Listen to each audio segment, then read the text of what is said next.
हरिओम आत्मीय भक्तजनों, सप्रेम जय श्री हरि। एक बार की कथा है। गुरु गोविंद दो खड़े,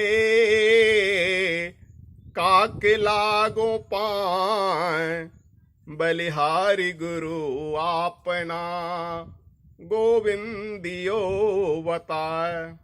एक बार किसी भक्त के निमंत्रण पर भगवान श्री हरि विष्णु और उनके श्री पूज्य गुरुदेव जी महाराज उस भक्त के घर पहुंचे।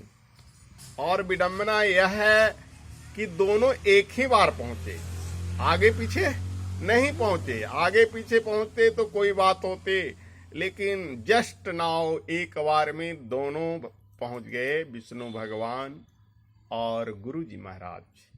तो भक्त के मन में आया कि मैं किन्हें प्रणाम करूं। गुरु जी को प्रणाम करता हूं तो विष्णु भगवान नाराज हो जाएंगे, और विष्णु भगवान को प्रणाम करता हूं तो हमारे पूज्य गुरु जी महाराज नाराज हो जाएंगे। बड़ा विचित्र समस्या है, विचित्र घटना थी उस वक्त की। लेकिन भगवान सर्व अंतर्यामी हैं, सभी के मन की बात को जानते हैं। इसलिए भगवान ने कहा, अपने आंखों के इशारे से ऐसे करके सैन्य किया आंखों से कि तुम गुरु को प्रणाम करो। क्यों? कि गुरु ने ही तुम्हें मुझ तक पहुंचाया है, यानी मेरी प्राप्ति तुम्हें किसने कराया? गुरु ने कराया। इसी पर कबीरदास जी ने इस सुंदर दोहा लिखा है। गुरु गोविंद दो खड़े, काके लागो पाए, बलिहारी गुरु आपना, गोविंद दियो बताए। कबीरा गोविंद दियो बताए, यानी गुरुजी और गोविंद जी दोनों खड़े हो गए एक सामने। तो काके लागू पांव, यानी किसको लगूं पांव, पैर किसका पड़ूं।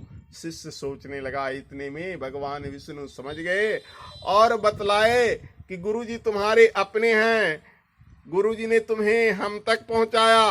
अगर गुरुजी नहीं होते तो पत्थर की मूर्ति को हम भगवान मानते क्या? हमें पता था कि भगवान है। इस पत्थर की मूर्ति को ईश्वर बनाने वाला कौन है? गुरु है। क्योंकि हमें मील का पत्थर और शिव का पत्थर दोनों तो काले रंग का होता है। मील का पत्थर जो किलोमीटर लिखा हुआ रहता है, 1 किलोमीटर 2 किलोमीटर देखा है ना, दोनों काले काले हैं। और शिवलिंग भी वैसा ही होता है। आज तो मील का पत्थर कोई उजला कोई अन्य रंग का होता है, लेकिन शुरू शुरू में बहुत जगह तुम देखो तो काले रंग का गोल मटोल मील का पत्थर मिलेगा। तो मील का पत्थर यानी किलोमीटर का पत्थर और शिवलिंग का पत्थर दोनों कैसा होता है? काले होता है। लेकिन एक पर लिखा हुआ होता है किलोमीटर।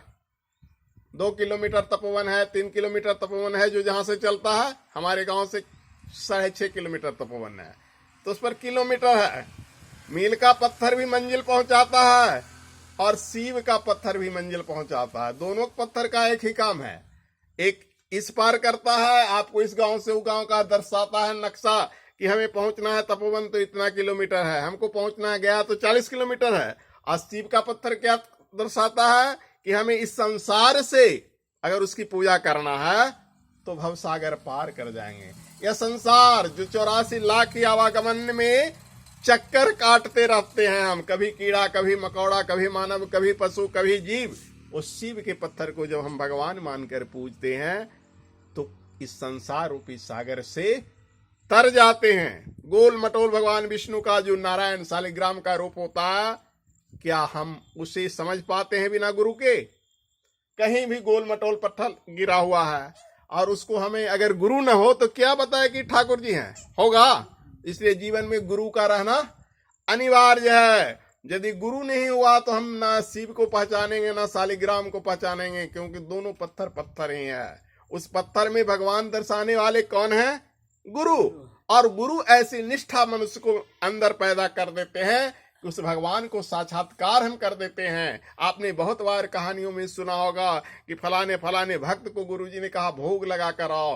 भक्त अज्ञानी था, उसने जिद कर दिया जब गुरुजी चले गए आश्रम से कि भगवान आपको खाना होगा, भगवान आपको खाना होगा। उसने सोचा कि गुरुजी भगवान को रोज खिलाते हैं, लेकिन गुरुजी के बात पर गुरु जी को एक दिन भी भगवान दर्शन नहीं दिए, लेकिन गुरु जी के वक्त पर भगवान भक्त को दर्शन दे देते हैं, क्योंकि उसने भोग लगाया और कहा ठाकुर जी खा लो, ठाकुर जी खा लो। अब जिद मचा दिया, एक दिन भूखा, 2 दिन भूखा, 4 दिन भूखा, तुरंत भोग नहीं उतारा, ठाकुर जी को आना पड़ा और भोजन करना पड़ा। तो ऐसी शक्ति शिष्य में कौन पैदा करता है? ऐसी निष्ठा शिष्य में कौन पैदा करता है? बताओ, गुरु पैदा करता है। गुरु के बिना इस संसार में कुछ नहीं है। इसलिए हर मनुष्य को अपने जीवन में गुरु जरूर बनाना चाहिए। बिना गुरु का मनुष्य का जीवन एक भटकाव है, एक छलावा है। इसलिए आगामी गुरु पूर्णिमा पर आप सभी अपने गुरु की पूजा करें, गुरु वरण करें। जिनको गुरु नहीं हो गुरु मानने की कोशिश करें। इसी कथा के साथ आज की वाणी को विराम दिया जाता है। बोलिए गुरु महाराज की, विष्णु भगवान की, परम पूज्य गुरुदेव वंदनीय माता जी की, वेद माता गायत्री की। हरिओम।